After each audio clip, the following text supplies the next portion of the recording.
চলতি মরশুমে শীত এখনো চেনা ছন্দেই, কোনো ছক ভাঙার বা নতুন রেকর্ড করার সম্ভাবনা নেই।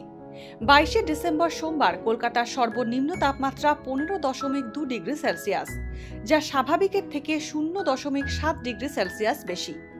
আলিপুর আবহাওয়া দপ্তর জানাচ্ছে, 22শে ডিসেম্বর সোমবার এবং 23শে ডিসেম্বর মঙ্গলবার কলকাতা সহ দক্ষিণবঙ্গে ঘন কুয়াশা থাকবে। সোমবার দক্ষিণবঙ্গের সর্বনিম্ন তাপমাত্রা স্বাভাবিকের কাছেই থাকবে। আগামী 7 দিনও দক্ষিণবঙ্গের তাপমাত্রা এমনই থাকবে, বৃষ্টির কোনো সম্ভাবনা নেই। আগামী কয়েকদিন পশ্চিমের জেলাগুলির সর্বনিম্ন তাপমাত্রা 12 থেকে 15 ডিগ্রি সেলসিয়াসের মধ্যে থাকার সম্ভাবনা রয়েছে। উত্তরবঙ্গেও কুয়াশার সতর্কতা জারি করেছে আলিপুর আবহাওয়া দপ্তর। শীতের আমেজ চললেও স্বাভাবিকের কাছেই থাকবে তাপমাত্রা। তবে 25শে ডিসেম্বর দার্জিলিংয়ের সম্ভাব্য সর্বনিম্ন তাপমাত্রা 6 ডিগ্রি থাকতে পারে।